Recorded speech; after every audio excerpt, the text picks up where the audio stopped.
بہت سے آج ہمارے علماء آج وہ گھبراتے ہیں محبت اہل بیت کی بات کرتے ہوئے، مودت اہل بیت کی بات کرتے ہوئے، مودت علی، مودت فاطمہ، مودت حسنین کی بات کرتے ہوئے۔ انہیں آقا علیہ السلام کی یہ سنت مبارکہ بھول گئی ہے۔ انہوں نے یہ شیعہ مکتب فکر کا حصہ، ان کا عقیدہ ان کے کھاتے میں ڈال دیا۔ اگر ہم نے محبت اہل بیت کی بات کی، مودت علی کی، مودت فاطمہ، مودت حسنین کی بات کی، اگر ہم نے شہادت امام حسین کی، شہداء کربلا معلیٰ کی بڑھ چڑھ کے بات کی، آپ کی عظمت کی، آپ کی محبت کی زور دے کے بات کی، تو اس کا فائدہ شیعہ حضرات کو پہنچے گا، اہل تشیع کو پہنچے گا۔ محبت اہل بیت اور مودت اہل بیت اور محبت حسنین اور مودت اور محبت سیدہ فاطمۃ الزہرا اور مودت و محبت علی المرتضیٰ، یہ نہ شیعوں کی چیز ہے، نہ سنیوں کی چیز ہے، نہ اہل حدیثوں کی ہے، نہ دیوبندیوں کی ہے، نہ بریلویوں کی ہے۔ خدا کے بندوں، یہ مسلمانوں کی ہے،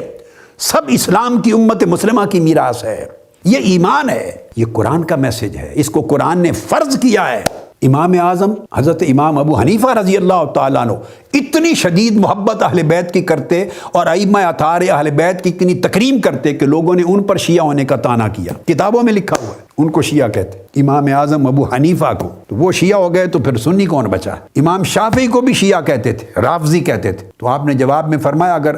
محبت اہل بیت کا نام شیعہ ہونا ہے تو مجھے قبول ہے۔ تو امام شافعی شیعہ ہیں تو پھر باقی سنی کون بچا؟ امام مالک کی محبت اہل بیت اطہار کے لیے بڑی تعظیم و تکریم تھی، امام احمد بن حنبل کی تھی، سب ائمہ اربعہ کی تھی۔ سمجھانا یہ چاہتا ہوں کہ محبت اہل بیت، مودت اہل بیت یہ کسی مکتب فکر کی میراث نہیں ہے۔ اس کو خدا کے لیے سنی شیعہ کی جنگ اور صف بندی کی وجہ سے اس ایمان کے اثاثے کو اپنے ہاتھ سے نہ جانے دو۔ جب محرم آتا ہے تو اہل بیت کی محبت تو سال بھر، یہ آقا علیہ السلام کی محبت ہی کی برانچ ہے، سال بھر رہتی ہے، مگر محرم کے مہینے میں پھر آپ کی شہادت شہداء کربلا معلیٰ اس کا تذکرہ کر کے اہل بیت اطہار کی محبت کی یاد تازہ ہوتی ہے، ان سے تعلق جڑتا ہے، قلب ان کے ساتھ میلان رکھتا ہے، میلان قلب بڑھتا ہے، ان کی عظمت کا ایک سبق دہرایا جاتا ہے اور اگلی نسلوں کو میسج دیا جاتا ہے کہ اہل بیت اطہار کی محبت ہمارے ایمان کا حصہ ہے۔ ہم صف بندی ایسی کر چکے ہیں اور دڑے بندی ایسی کر چکے ہیں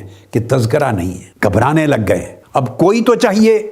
جو اس وقت برج کا کام کرے، پل کا کام کرے، وہ برج کا کام تحریک منہج القرآن ہے امت مسلمہ میں، بر صغیر پاک و ہند میں، کہ ہم دو انتہاؤں کی طرف جانے والوں کو جوڑ کر اعتدال کا راستہ، حق کا راستہ بتا رہے ہیں۔ یہ بدقسمتی ہے، اب تو اس وقت ہو ہی رہا ہے۔ یہ بدقسمتی پہلے وقت میں بھی ہوئی، جب بنو امیہ اقتدار میں آ گئے۔ بنو امیہ کی حکومت کے اکثر الا ماشاء اللہ نیک اور صالح حکمرانوں کو چھوڑ کر، جو اپنے عقیدے میں، اپنے عمل میں جن کی صالحیت تھی، تقویٰ تھا اور اہل بیت اطہار سے محبت کرنے والے، اللہ کے رسول سے محبت کرنے والے، ایسے لوگ ہر دور میں رہے، مگر استثناء ہوتے ہیں وہ۔ تو چونکہ بنو امیہ کی حکومت جب قائم ہوئی اور پھر واقعہ کربلا ہو گیا 61 میں، تو یزید نے جو نئی ایک طرز پیدا کر دی اس بدبخت اور ملعون نے،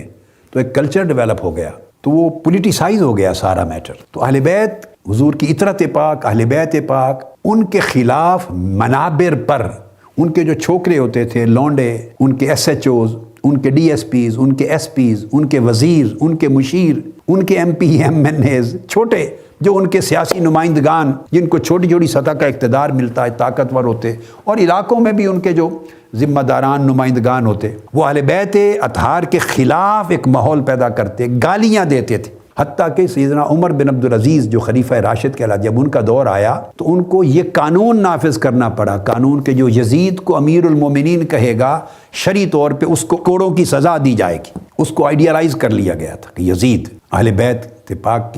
کے بغض میں حضرت عمر بن عبدالعزیز نے 20 کوڑوں کی سزا مقرر کر دی تھی۔ حضرت عمر بن عبدالعزیز یزید کو امیر المومنین کہنے والے کے لیے اتنے سخت سٹیپ لینے پڑے، اور ممبروں پر حضرت مولا علی شیر خدا کو اور اہل بیت اطہار کے لیے گالی دینے کا کلچر حکماً بند کر دیا، حکماً بند کر دیا۔ اور لوگوں کے ذہن اتنے بائسڈ ہو چکے تھے، اتنے زہر آلودہ ہو چکے تھے۔ عام جب نئی نسلیں جنم لیتی ہیں جس ماحول میں، انہوں نے جو کچھ پیدا ہوتے ہی دیکھا، وہ سمجھتے ہیں یہی دین ہے،